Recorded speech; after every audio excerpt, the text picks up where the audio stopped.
Hello and welcome to Daily Art Day 2843.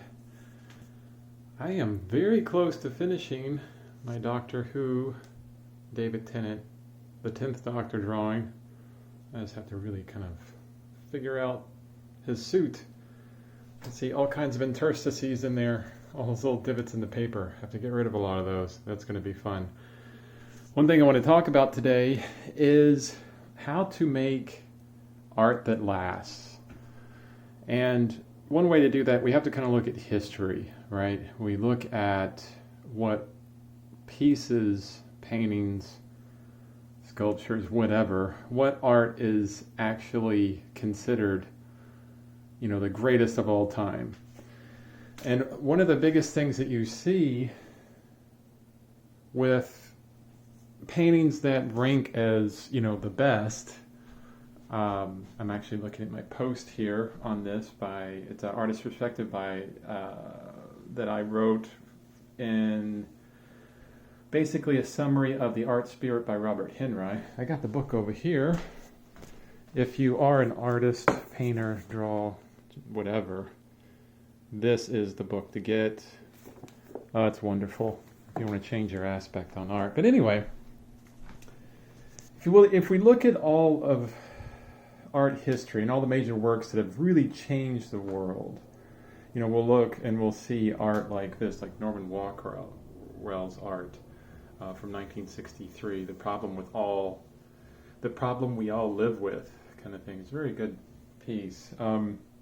We see Guernica by Picasso, Starry Night Van Gogh, Water Lilies by Monet, Campbell's Soup Cans by Andy Warhol, Norman Rockwell, Diego Velázquez, these kind of things. But one thing that all these pieces have in common is they're not just about the subject. They're not just a copy of what the artist sees. They're trying to say something. They're bringing some emotion into the art.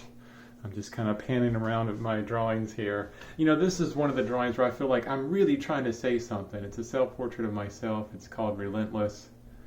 I've talked about it in my post. Check it out. But these are the ones that not only mean more to me, but have a chance to mean more to the planet and to art history and to the world and to the future generations. Art that is just saying something. I mean, it's wonderful to have a great copy of Yoda or any other figure or whatever, but we want to do more than that. With Storm here, you can check out the post I did on Storm. I tried to do more with Storm, try to take it further. Same with Martin Luther King Jr. I'm trying to say something in this portrait. Same thing with Indiana Jones. I wanted to say something there, have something beyond just the surface. So if you want to have pieces that last, if you want to be an artist that makes or creates art that has a chance to do something with history, we have to serve something greater than ourselves, and we have to say something more than just, oh, look how great I am. This kind of thing. So what do you have to say? Get in touch with your emotions. Think about what you love, what you want to express, what you hate.